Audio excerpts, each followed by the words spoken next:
This is This is the Bottom Bins Podcast. Oh yeah! Hello and welcome back to the Bottom Bins. I am Richie, joined today by Connor, of course, from the Bottom Bins. How's things, lad? Not too bad, not too bad. And we have a very special guest today, a good friend of mine from school who has recently started his own Manchester United YouTube channel, The United Philosophy, joined by Stefan McVeigh. Stefan, how's things, lad? Not too bad, Richie. Good to be on with you, mate. How's it going? Not too bad, lad. Not too bad. Great to have you on. So we will have Stefan's channel in the bio at the end. So please, everybody, if you are a Manchester United fan, go over and give him a follow for up-to-date United news, whether it be transfers, analysis, all that good stuff. Go over and give them a follow. So today we are starting a new series, folks. It is perfect pre-season. So who better to start with than all three of our teams, Manchester United? And what we're going to do in this series is we're going to break down ownership models, going to break down the managers, the teams, the tactics, and some of the transfers that they can bring in before the start of the 2023-2024 Premier League season. So just going to kick it off then, boys, with Manchester United's ownership. Now, this, of course, is very polarising on social media between United fans. We'll have 50% very much in the Qatari camp, 50% very much in the Sir Jim Ratcliffe camp. So, Stefan, just going to come to you first. Look, I know it's quite difficult to say which one you would be for, which one you're against. It's hard to label yourself as one of the two because, unfortunately, coming as a content creator, if you say one or the other, you have 50% of your comments then flooded the other way. So I'm just wondering, Stefan, just in your own opinion, out of the two bids that are on the table at the minute, the two bids that look like are making progress, which of the two would you be more keen on? Well, I think that's a very good question, Richie. I think when you look at it, really, you've got what the Qataris are offering, right, is genuinely unbeatable for what United actually want as a club. We want Glazers out. We want the stadium redeveloped, the training grounds redeveloped. We want to see brand new players on the pitch for us. We want to see more ambition at the club. So they would definitely bring all that. Obviously, there's a whole other kettle of fish that they bring as well. Sports washing, things like that are definitely big considerations. And I've actually said a few times on the channel myself, it's like, if it was anybody else but Qataris making this bid, if it was an English guy making this bid, everybody would be clamoring to have this one. I think in terms of what Radcliffe will bring, if he was to get it, I think there's a lot of different things. Obviously, the big one's keeping the Glazers. Now, a lot of fans feel quite betrayed by that because I'm sure you remember last year, Radcliffe came out and he said he wanted to buy the club, but it wasn't for sale. So he's talking a big game. This is about August last year because kind of when the protests really kicked up around the poor start of the season. So I think what Radcliffe would bring would be he would definitely look to bring in the best in class in terms of, directors, scouts and stuff like that. But it might not, it might be a longer process getting us back to where we want to be. I think Qatar might be the way to go. It's like a fast track way of doing it. Do you know what I mean? Obviously, there's moral considerations and stuff. Now, some people are concerned about it. Some people wouldn't be as well. We can see that online, definitely. So I think it's a real mixed bag, definitely, for me. It's a hard way. It's a hard one to go one way or another. You know what I mean? Like, Definitely that, definitely, and I think it is. Unfortunately, as you know, like a Manchester United content creator, I've seen it a lot over Instagram. It is just two very different opinions, and it seems as though if you offer up one opinion compared to another, one half of the fan base really has a go at you for voicing your opinion as such. Connor, just moving across to you then. Looking at the Qataris in particular here, Sheikh Jassim. Look, some of the stuff he's talked about, massive investment in the club's infrastructure. This includes repairs and maintenance to Old Trafford, upgrading the facilities at Carrington. He is currently, judging by what you see from sources on Twitter, the front runner. And Chris Weller on Twitter last week mentioned that there was the possibility of entering into an exclusivity period where the Rain Group would only deal with his end of the bid. So coming from yourself then, Connor, look, just solely looking at the Qataris, could you see that bid being accepted? See, it's hard to know because it's been going on for so long. There was talk that it was going to be in March, the decision was going to be made. As Stefan said, there's positives and negatives to both. It really is to do with the Qataris. I do think it would be fast tracked, as Stefan said. I think for me, you just even look at the Man City ownership and their model and how successful they've been, and I think he can bring the money and he can bring us back to where we were. There's obviously issues surrounding the Qataris with you know issues outside of football, but again, like we spoke about it last week on the podcast, and we're in no different of a position, really. We don't really know what's going to happen, and I find that a lot of people are struggling to come out and say what to think of it because obviously, human rights reasons and stuff like that, but also because a lot of people don't know. Like it's kind of one of them ones you just don't know. The Qatari one does sound like Disney, like magical. Oh, he's going to come in, he's going to do all these things, but he does have the money. With Radcliffe, as I said last week, he was the owner of Nice, and you're seeing players like Dante is the captain of Nice coming out and saying, he's came into the club and he's made no difference. He said, "Oh, we're going to get Champions League football. We're going to, do well in French football," but none of that's happened. They haven't bought well. They haven't. The scouting's been poor. I know he is going to offer that. For me, see, it's hard to say, but I think the Qataris, the more it goes on, I do think they will get the bid. It's definitely an interesting one, isn't it? Like when you look at these two sets of prospective owners. Stefan, just coming back to Jim Ratcliffe then. Look, minority stake will still be given to the Glazers, which is something that a lot of Manchester United fans don't want to hear. And to be honest, I think it's the main reason why so much of the fan base is leaning towards the Qataris, because they don't want the Glazers in the club at all. Now, just touching on what Connor said as well, Stefan, the Nice captain Dante did come out publicly and slam Ratcliffe in the media, said that there was a lack of investment, the club's infrastructure wasn't great. They were promised that they would be competing for titles. I know that's hard when Paris Saint-Germain's in the same league as them, but they finished ninth in League One this season.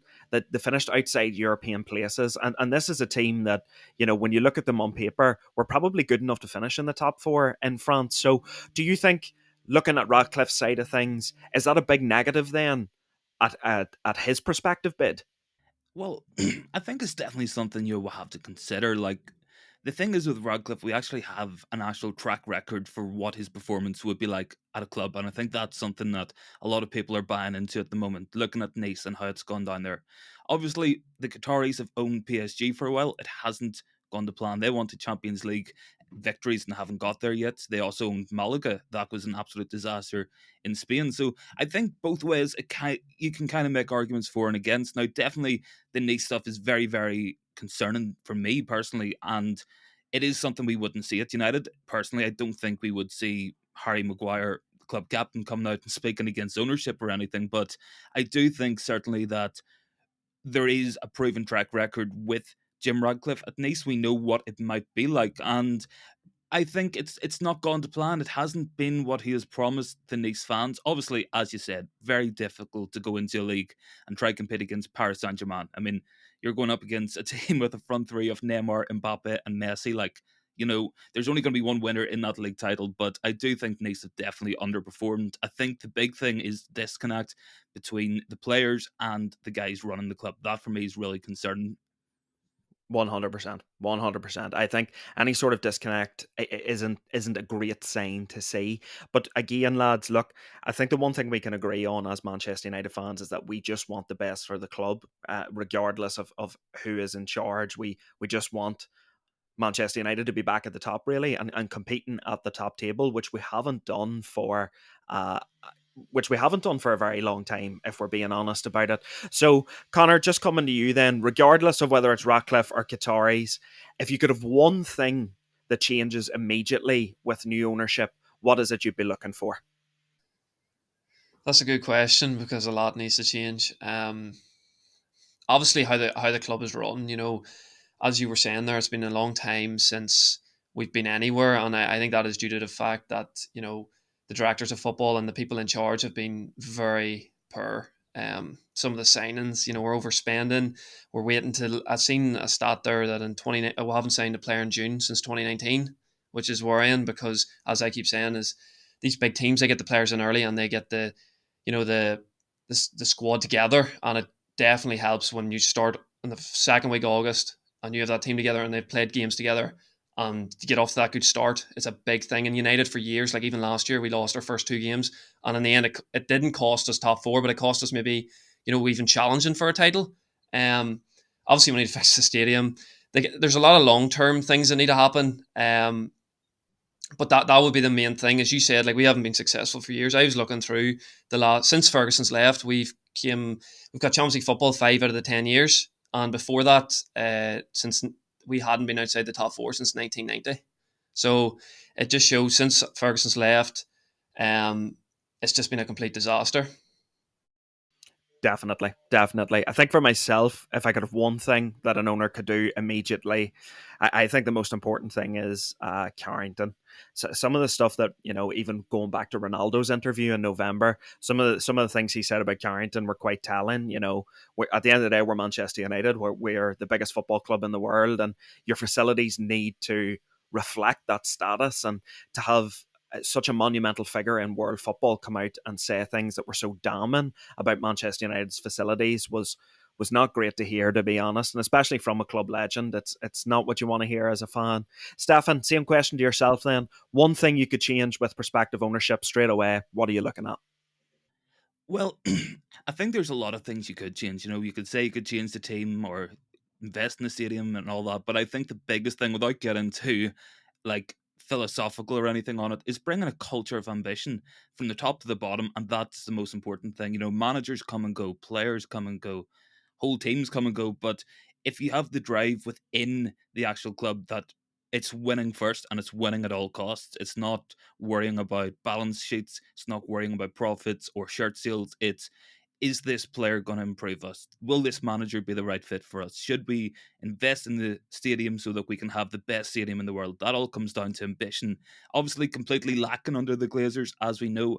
Something they have done throughout their entire reign over Manchester United is they haven't really played an active part in actually running the club. It's always been guys who they trust. It's always been the Woodwards. It's always been the Matt Judges, the Richard Arnolds of this world. I think what we want to see is guys who are genuinely there, footballing people who want this club to win, want it to succeed. That's what I think the biggest thing that any owner comes in, regardless of it's Qatar or if it's Radcliffe, turn the club around, make it a football club again, not a business, and we want to win on the pitch at all costs. And that goes across every level. It goes from senior team to youth teams to women's teams.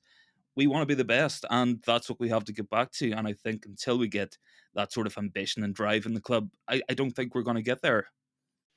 Agreed, mate. Agreed. And ambition is something that I like to hear from United fans. Getting ourselves back to that place that the club really should be, to be honest, and that we have been quite far off for quite some time now. Well, moving it on from the ownership, lads, that was some great insight from the two of you. I'm moving on to prospective transfers then for this season.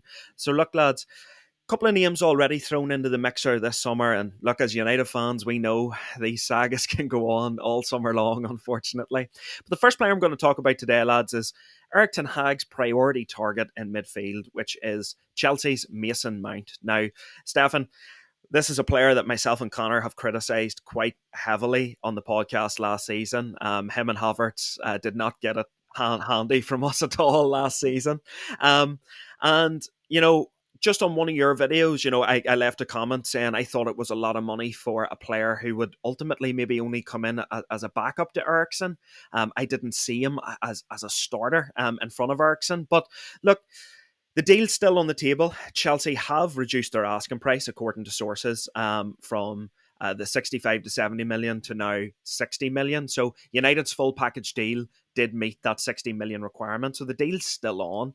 Stefan, just going to come to you first on it. What do you make of Mount? Does he improve Manchester United? And can this deal get done? Well, I think that's a couple of questions. We'll go for, can he improve us first? I think he definitely can.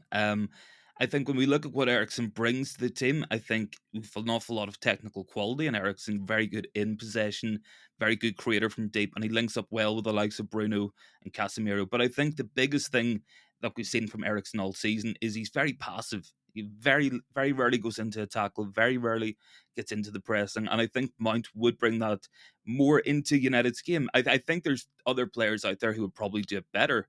I think if you wanted to go buy a pressing monster, you wanted to go bring some real physicality into midfield, you could do that. But I think what Mount does offer definitely is, he's a very intelligent player, and I think last season's maybe an unfair comparison to make. I think obviously Chelsea were bad across the board. Every player on that team was an absolute disgrace last season for their club, and I'm sure their fans are genuinely, feeling really let down still by last season. But I think there's a player in Mount. I think he can get back there. I think, look, there's a lot of people this time last year, they were saying the same thing about Marcus Rashford. He came off a season, 5 goals, and then he goes and scores 30 goals. So I think there's still a player in Mount. Whether he's the perfect fit, I don't know. I think it's a very attacking midfield if you line up with Casemiro, Bruno, and Mason Mount. You've not got a lot of defensive real reinforcements in there now. Whether that's because we want to play higher up the pitch and we're not going to be under the cosh as much, I don't know. But I think there's definitely things Mount can bring. It all depends on this deal. Like,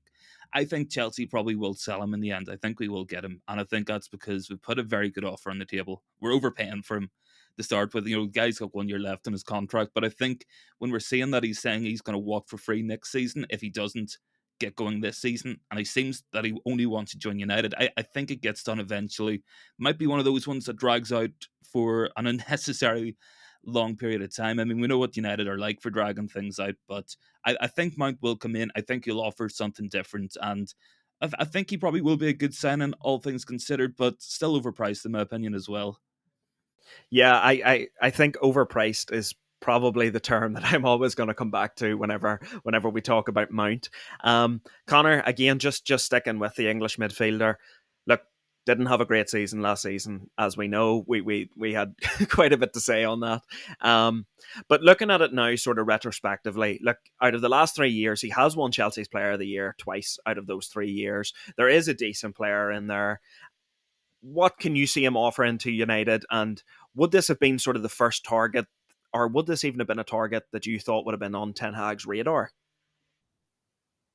To be honest, no. But the big thing he does bring us is energy, especially in midfield. Where Ericsson, I thought when he came back from injury was poor. To be honest, he had a good start to the season, but I think it is the big thing is energy in midfield. I obviously Ten Hag it's his number one choice. He's willing to pay big money for him. Again, United's track record has is going to cost them because a lot of clubs are just know they can get a lot of money from them. 60 million for a player that's out of contract next year is looking to go to Man United. Is crazy, in my opinion. But as you said, he was Chelsea Player of the Year twice. There was 2 years ago, 11 goals, 10 assists. He does provide creativity and he can get goals. So Ericsson obviously likes to play a bit deeper and get the ball deeper and then create that way. But I think Mount can play a similar role. And again, defensively, probably a bit better than Ericsson. Ericsson, as Stefan said, wouldn't really go in for a tackle. But for me, I'd rather have like a player like Casado, to be honest, a bit more strength in there, and then he still provides the energy. But if this is the player Ten Hag wants, then I just have to back the manager, to be honest. But me and you have been saying all season that he had really underperformed. A lot of players, Chelsea players, underperformed. So you have to be willing to give him another chance. Havertz is going to Arsenal, which is crazy. But these clubs are willing to pay the money and give these players a second chance, which they probably earned because Mount has been a good player for 3 or 4 years. So it'll be interesting to see. I'm a bit worried about him, but I'm just going to have to back the manager. Yeah, I I do agree, lad. I do agree. I do think if he does come into Manchester United, I think the fact that he's actually actively looking to sign for Manchester United is ultimately a good thing, because you want players to come in through the door who actually want to put the shirt on, play for the badge, and not necessarily play for the pay packet that they're receiving every week, which is unfortunately something that a lot of United signings these last 10 years have just done, really cashed in on their payday. Moving on then from midfield, lads, and onto the goalkeeper position. News broke today that David De Gea signed his United contract, but then United backed out of it. So it looks as though De Gea, a club legend, is going to be leaving the club this summer on a free transfer. But the biggest name that's being linked to United at the minute, and the one that's being thrown about quite a lot, is Andre Onana, the Inter Milan goalkeeper who used to play for Ajax under Ten Hag. Now, boys, the one thing that's irking me about this transfer, I think he's a very good goalkeeper, but he was available on a free last summer. and now Inter Milan are going to get upwards of 50 million euros for the player. Now, look, has some fantastic stats. He's 27 years of age. He has a 76.4% save percentage rate, and he takes 43.81 touches per 90, highlighting how key he is in possession of the ball and how good of a distributor he is. Stefan, coming to you first. Is this the ideal goalkeeping target for Manchester United, or is there someone else in your mind that you think could fill the position? I think that's a very good question, Richie. I think honestly, I would say there's two outstanding candidates, and I would say you've Onana and you've got Diogo Costa, and it comes down to affordability. You know, if we're working with a limited budget and you told me we can get Onana and a striker or get Costa for 75 million, which is a lot more money when you're working and relying on sales. And we know what United are like for selling players. We're shocking at it as well. So I would prefer to go for Onana. I think all things considered, you have two very similar goalkeepers, but Costa's 22, 23. You know, he's probably at the same level at a younger age. So there's definitely a higher ceiling there. But I think what Onana would bring would be a lot of good qualities to this team, a lot of things we need. I mean, playing out from the back's a big one. We've seen it many times last season. You know, trying to play out, we've got caught out. I mean, the worst case I can think of was at Brentford 4-0. There was about 2 or 3 goals just from De Gea passing it out. And I think overall, whilst De Gea, yeah, he's a club legend, most appearances for a goalkeeper, most clean sheets, you know, no one's going to take that away from the guy. I think it probably is time to move on. I think towards the end of last season, we could really start to see the limitations in his game. It seemed to be getting worse and worse every match. I think the worst that I actually seen him play was that Sevilla away match. I think that was an absolute disaster from himself. But honestly, nothing but respect to him for his career. I think Onana comes in, really helps us build up from the back, and that's going to be the big thing. You know, we've got two good ball playing centre backs in Varane and Martinez. Luke Shaw is very good in the ball. Midfield will be good in the ball. From there, you know, you can play higher up the pitch. You can have more attacking players on the pitch because you're not needing to build up, you know, from your own half, you know. And it comes down to what Ten Hag believes in. You know, it's a Dutch style football. It all comes from Cruyff and them guys. It's like you basically start the attack once the goalkeeper takes a goal kick. You know what I mean? That's kind of what the whole belief is. Once you have possession, you're attacking. So I think if we can be more unpredictable, I think Onana probably will give some older United fans some shocks next season as well when he starts dribbling out of the box if he comes. But I think all things considered, it'll be a big transformative sign. You know, think of what Alisson's done at Liverpool or Ederson's done at City. Even, you know, to a lesser extent, Ramsdale at Arsenal. You know, when he came in for Leno, people were saying, is he actually a better goalkeeper? But he offered more, you know, with the distribution and stuff like that. So I think it'll be a big sign if we can get it. I would say it's genuinely as important as a striking signing, in my opinion, but it might be a wee bit controversial. I know a lot of people want to see a big money striker brought in, but for me, if we get a striker who guarantees 20 goals plus a goalkeeper like Onana, I think that's better than just getting a striker who scores you 30, 35 goals. You know what I mean? Better for the overall team.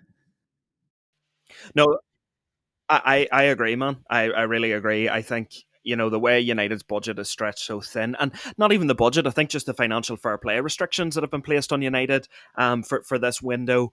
I, I think goalkeeper is definitely one of those positions. Look, I'm a massive De Gea fan, but I think what we could get from an elite distributor, especially playing out from the back, like you said, if they could have the same effect as an Alisson, I think it's well worth investing the money in.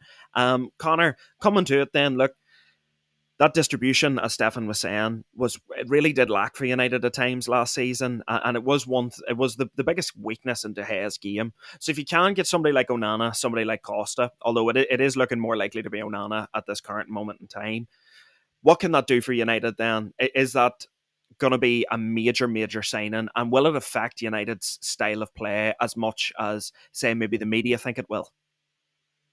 No, 100%. As we've seen all season, De Gea on the ball, he wasn't bad, but you were always afraid. I seen Onana in the Champions League final, and I was really impressed.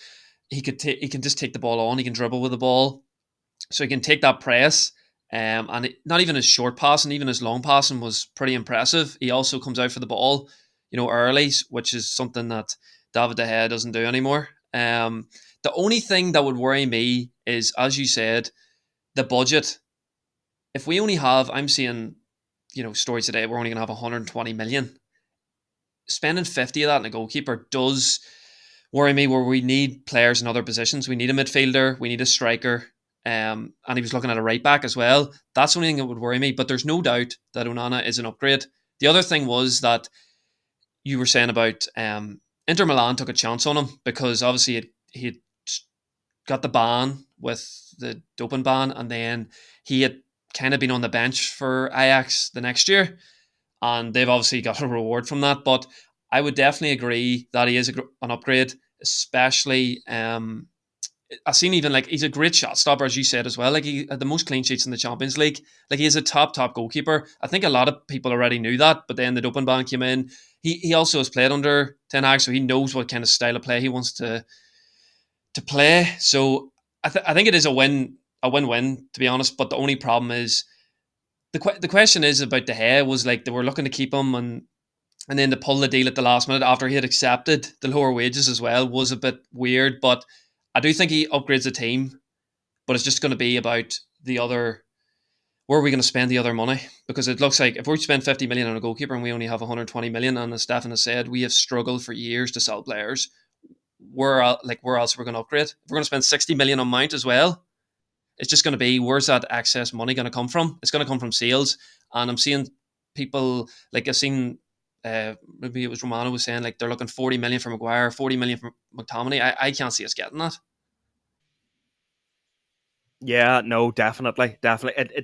It is a bit of a cause for concern. The price tag, but he is definitely a fantastic goalkeeper. We only need to watch the Champions League final to see that he really stands up in big moments, and he was excellent.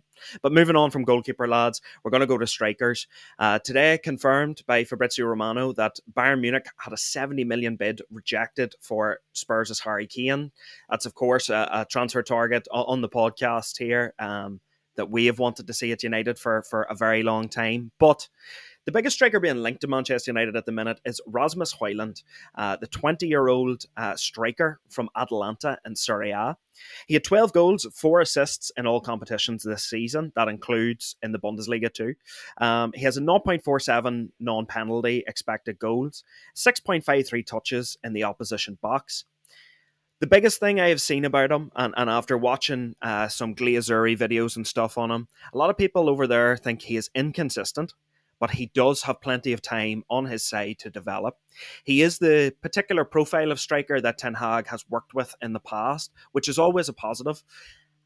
But coming to you first, Stefan. Højlund, young striker, is it the right avenue to go down? I think that's a good question there, Richie, because I know certainly coming into the window, we've seen a lot of talk that Ten Hag wanted 2 strikers. He wanted a young striker and he would like an experienced striker. And I think that would have been a really nice balance, because then it's like, yes, Højlund will come in for more money, but if you have somebody there, bit more experience, maybe they're pushing 30, going to be there for a season or two, they can take a lot of that pressure off him. Because if he comes in as the only striking signing and he doesn't hit the ground running, people are going to be saying, why have you spent this money on the guy? But I think in terms of what he actually does offer, it's very it actually plays in very nicely to what we have, currently at the minute. He's basically played in a front two for most of the season at Atalanta. He's played on the right hand side of that front two. So the way Rashford cuts in, it wouldn't be impacting his game. So I think that's important. I think I said the other day, actually, I was going live because somebody was saying, like, get Osimhen or get, Harry Kane or whatever. But I think with the budget constraints and things like that, it's very unlikely. But I had said, if we get a guy who adds 20 goals and we can still get 30 goals out of Rashford, that's 50 goals. You know what I mean?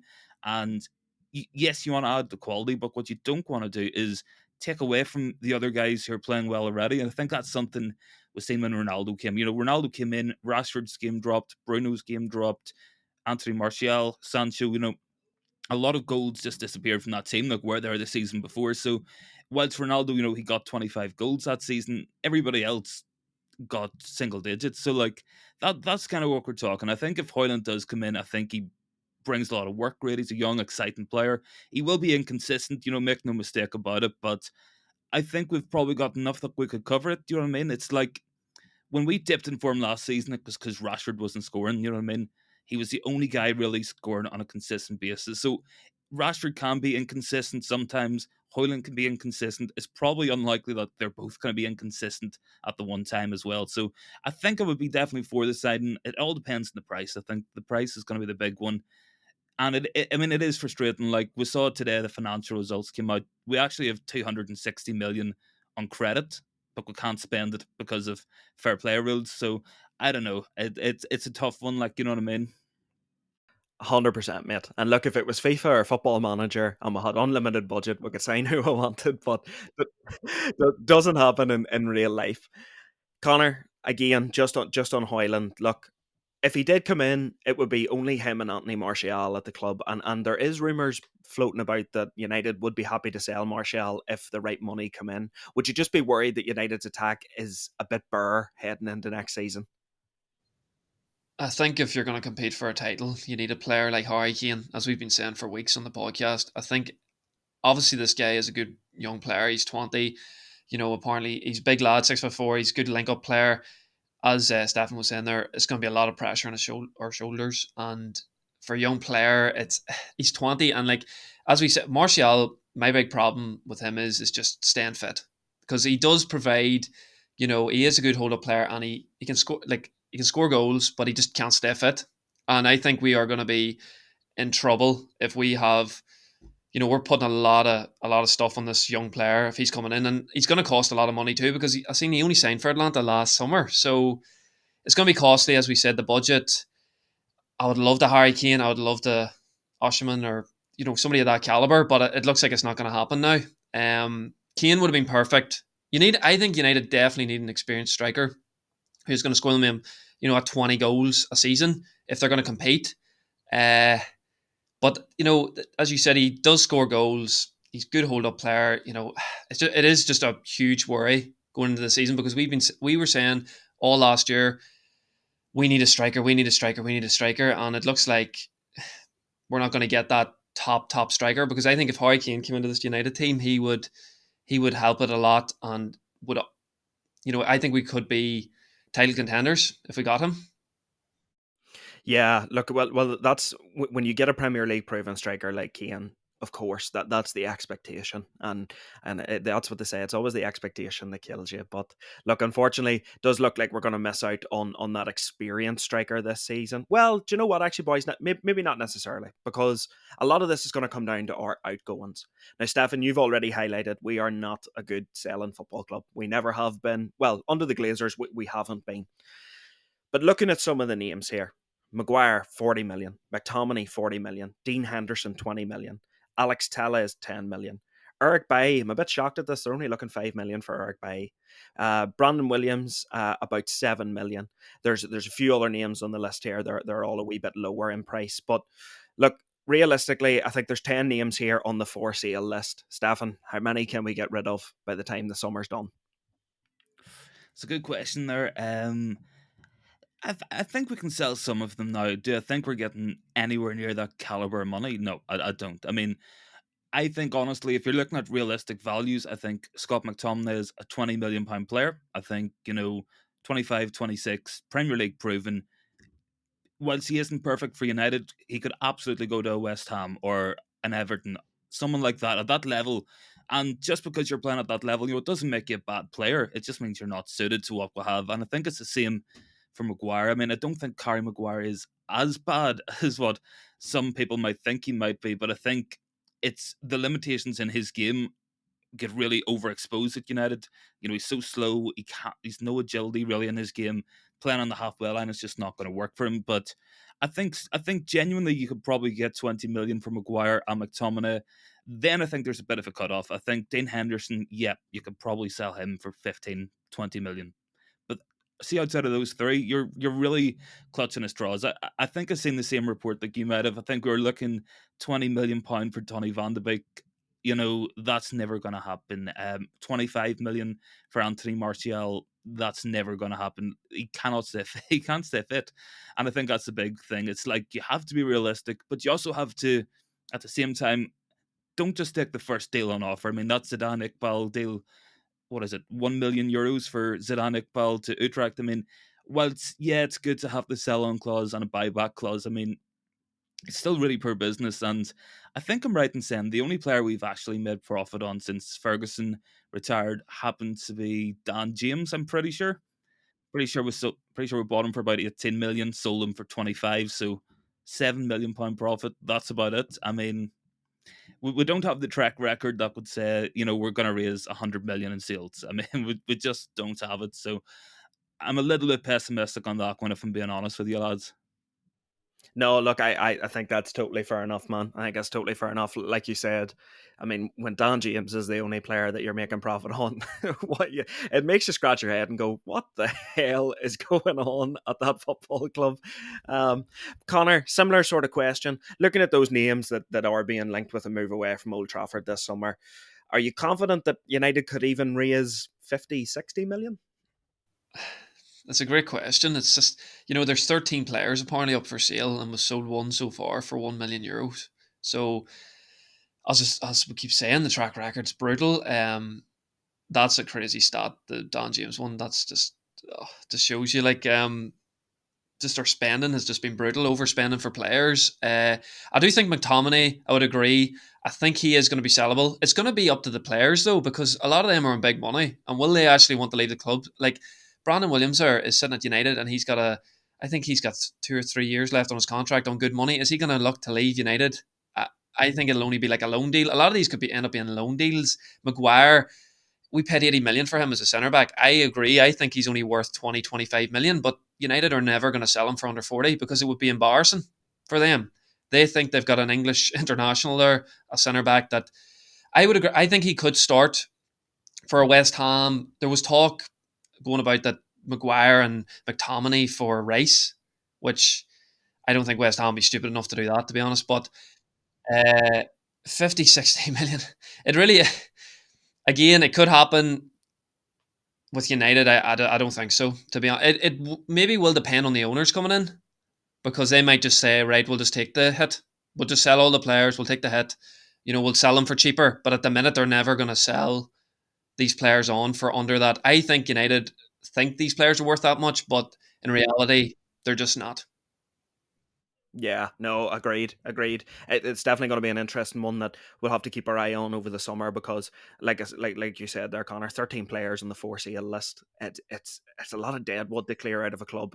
And I mean, I don't think it would be physically possible to sell 13 players in one window anyway. I've never heard of a club ever doing that. So, I think, yeah, 13 on the for sale is just a bit optimistic from United.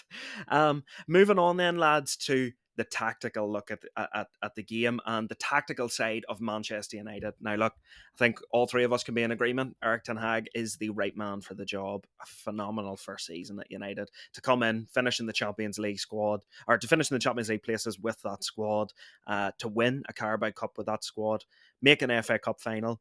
Bit disappointing in the Europa League. I don't think there's any two ways about that. I know we got beat by the eventual winners of it, but really, lads, I think when we were 2-0 up and we looked home and hosed. So disappointment there. But averaging 1.97 points per game, that's the highest of any Manchester United manager post Sir Alex Ferguson for a single season. We only scored 58 Premier League goals. We conceded 43. So really what we need to see from United next season is a bit more creative in that final third, a bit more execution as well. And really, you just need to get stronger defensively as well. Injuries really hampered us this season. Stefan, coming to you first. Looking at that and hearing some of those numbers, it does point towards positives for Eric Ten Hag. Yeah, I mean, it definitely does. And I think the big thing is there's not enough goals going in our end. We're not scoring enough goals. I think, although we conceded, what was it, 43, you said, we did still win the Golden Glove. So I think whenever we actually count, we conceded nearly half of our goals in about 4 matches. Liverpool 7-0, conceded 6 to City, 4 to Brentford. That's a lot of goals in just a couple of matches. So you could say when it rains, it really pours.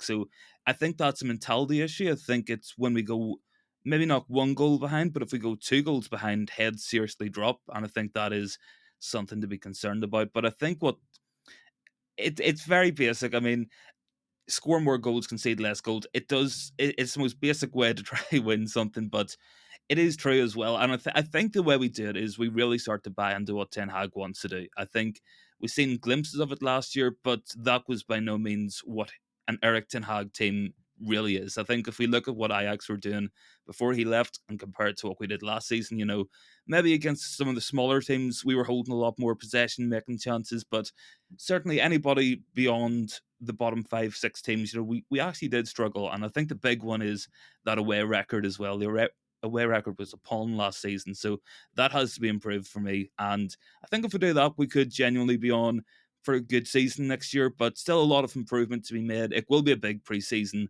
and I think we'll see more glimpses of it. I think with this potential signings we're talking there, a goalkeeper coming in, proper distributor from the back, that'll help us so much moving up the pitch. And then if we have a striker at the other end, another midfielder, to try and make more of all this extra possession we hopefully are going to have, I think, that'll make a big difference to how United actually play on the pitch.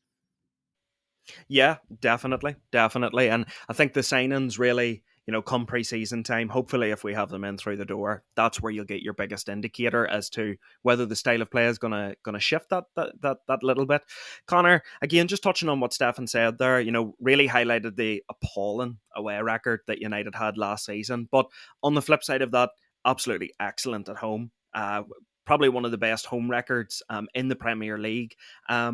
So really, yeah, if United can just turn around that away form and go away from home and dominate games, really you'd be looking at it saying, yeah, look, United could maybe do something next season. Yeah, I think it was something like maybe we only beat like one team in the top 10 or something away, which is not gonna bode well. I thought we overachieved last season big time. I thought Ten Hag done an unbelievable job. I felt like, at the start he tried to implement what he done at Ajax, but he quickly realised, the squad probably wasn't good enough uh, to achieve what he wanted. I thought last year we were highly dependent on Bruno Fernandes, especially for the creativity. I thought our forward players let him down a lot, Bruno, because Bruno created the most chances in the Premier League, and he's been doing that on a consistent basis for years, and we're just not finishing our chances. You bring up that Europa League game, Sevilla 2-0 up, Bruno's playing. We'll have to take him off because he might have got sent off, and he was suspended for the second leg. I think there was and then we lost 5-0 over the next, that period of play. I think it was down to him. I thought Casemiro came in and done unbelievable. I thought he papered over a lot of cracks. With Ten Hag, we did play really, really well at home. Away from home, just horrible. We tried when we tried to play that kind of counter attacking game, we really struggled, especially against Liverpool, where it was just brutal. That's why I think we definitely need a striker. As you said, 58 goals is nowhere near enough. You're looking at City; they're scoring nearly, is it over 100 goals per season? That, it's just crazy. That is the kind of heights you have to reach. With the defense, I thought I would agree with Stefan there. It was down to a few games. We lost 7-0 to Liverpool, 4-0 to Brentford. There was a few kick-ins we got. De Gea was Golden Boot winner. I thought our defence improved a lot for Varane if he can stay fit, and I thought Martinez was unbelievable. Especially he's a player that can, again, a lot of teams bring that press. He can transition. He can get through that press. Losing him against Sevilla was another huge loss. Again, it's going to come down to signings. I think we do need a right back. I think Dumfries would be very good for us. I think, I thought he was very good in the Champions League final. He can create that attacking threat. I thought Wan-Bissaka, I do believe, is a good player, and Dalot maybe provides that more attack and play. But I think the left back and right back positions need to provide more attacking positions, because kind of Casemiro can sit back, help the two defenders, and Anthony, we're going to need improvement. Sancho, it's going to be a tough one, but I do think we need 3 or 4 players in there, as the ones you have mentioned, if we're going to improve. I actually, I know, as you know, I do worry about next season, because I think where are the goals going to come from, because I thought we're heavily relied on Rashford. I think he scored nearly 30% of our goals in the Premier League, which is, it's a lot. It is a lot. And look, I do share some of your concerns, but at the same time, I I think if Ten Hag could get it right this season, and he proved to us that he could, I think he can get it right next season as well, even with a few extra bodies through the door. Stefan, look, one of Ten Hag's biggest criticisms last season was some of his substitutions at times. Do you think that's fair criticism? Joe, I do and I don't. I think there's times when he could have brought the subs on probably earlier. I think some of them were probably a little bit negative. He did turn to McTominay and Fred coming on, Maguire coming on through at the back, try to shut up shop. But I think it's genuinely coming down to options as well. And the most obvious example I've gone on about a couple of times on my own shows and stuff is FA Cup final, right? City take off Kevin De Bruyne and they put on Phil Foden. That is ridiculous. And Manchester United, we turn around and we're bringing on Wout Weghorst. That I think he's kind of working with what he's got. I think he probably could improve as well. But I think overall, if he had better options, he probably would use them as well. So I think it's like he's probably thinking in his head, if he puts McTominay on for Eriksen, then there's not a ball player in midfield. Or if he puts Weghorst on for Martial or Rashford, whoever's playing up front, there's no legs to get in behind now. So I think he's kind of looking at it like that. I think in terms of actual subs, the best one we've had all season has been Garnacho. I think I saw Garnacho as maybe the most impactful sub in terms of goals and assists in the entire Premier League. So I think when he has the option, someone who can change the game like that, he does use them. But I think whenever you're looking at bringing McTominay on for Eriksen or bringing on Maguire for Raphael Varane, you are going to be a bit hesitant to make those subs as well, and you're worrying about the drop in quality you're going to get. No, definitely, and I do agree with you, Stefan. I think when you look at United squad as a whole, he can only work with what he has, and if what he has isn't good enough, it's going to be difficult for a manager to work miracles with that. Connor, one thing that Erik Ten Hag was especially good at last season was developing United's youth prospects, and we've seen quite a few young players get minutes under Ten Hag. As Stefan's already said, Alejandro Garnacho, no doubt one of the biggest wonder kids now in the Premier League. Kobe Manu in midfield as well got quite a few minutes. Facundo Pellistri seen minutes for Manchester United this season. We've got Amad Diallo coming back now from loan as well. So do you expect him to continue that trend of working with young players? Yeah, especially if we've got a limited budget, I'd expect some of them players to play a lot of games. I can see Garnacho definitely starting next season. I thought he was very impressive when he came on against Man City in the FA Cup final. I thought he was our most dangerous player. The squad depth isn't really there at the minute, as Stefan said. And as we're going to sell players, it's going to be even less.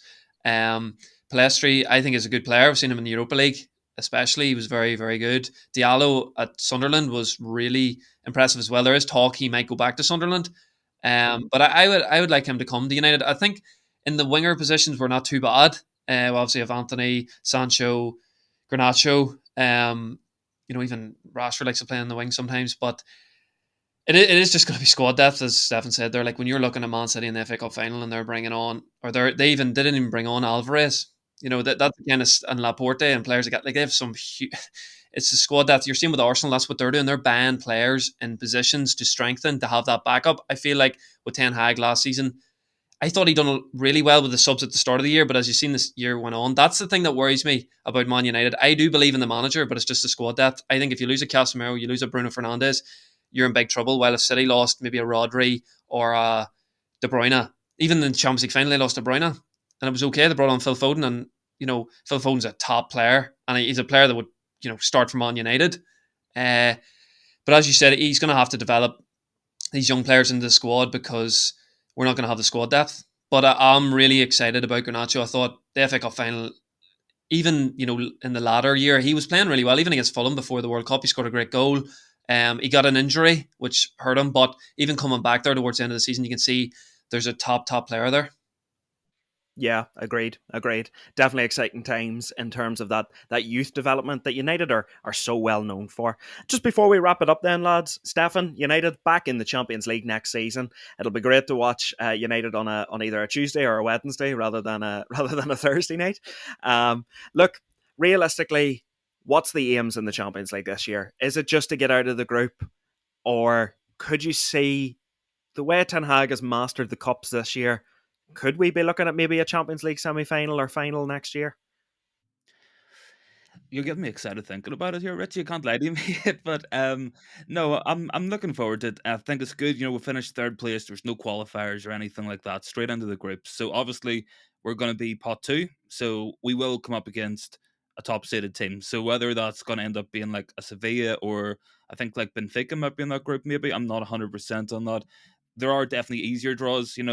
But I think we can get out of the groups. I think regardless, I would back us to make it through the group stage. And then I think it depends. If we manage to win the group, you get a favourable round of 16 draw, then you could find yourself in the quarterfinals. And then you're kind of like, well, who knows what's going to happen? Obviously, I don't think we're going to win it. I think we can make quarterfinals. I think that's probably a realistic expectation. I think based on last season, the team had last season, we get out of the groups. If we improve this season in the summer, then we'll probably make it into the quarterfinals. Maybe I think that's a realistic one. I'm not going to get too ahead of myself with it. Oh, you have to, lad. You have to reach for the stars, lad. That's what it's all about.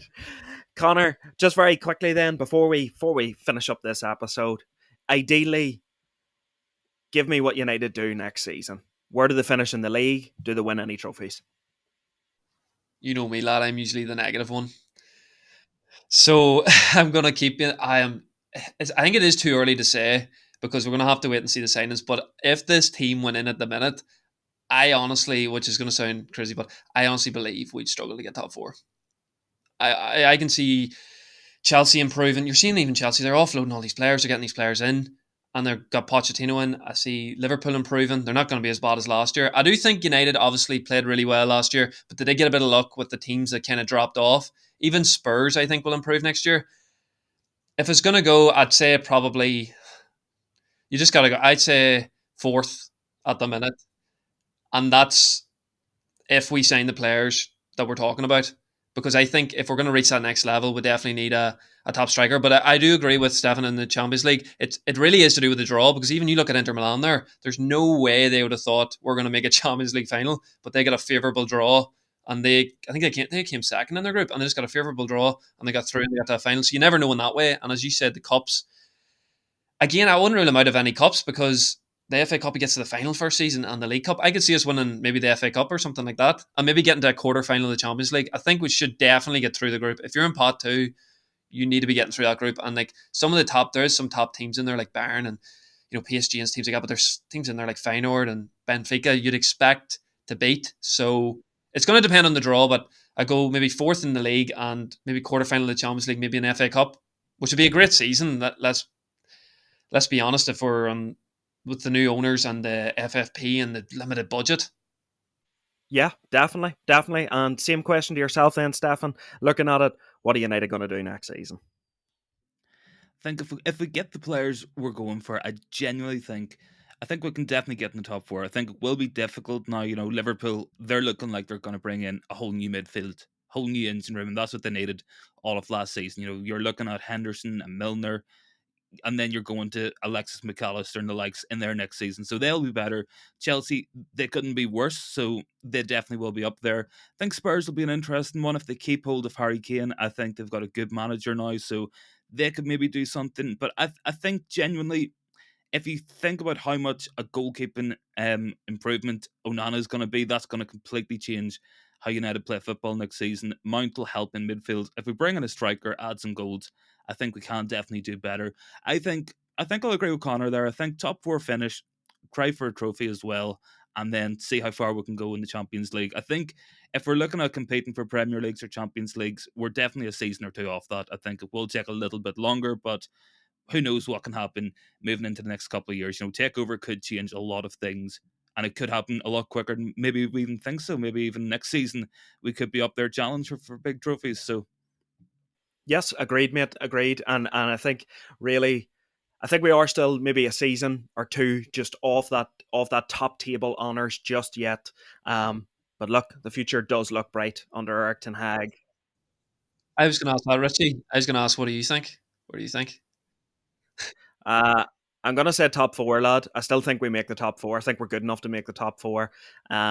could possibly win a cup. And yeah, like you said, lads, if we got to a quarter final of a Champions League, I'd be more than happy with that, to be honest. I think if we could just build.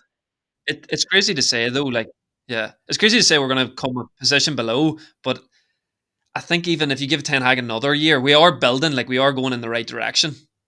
Yeah.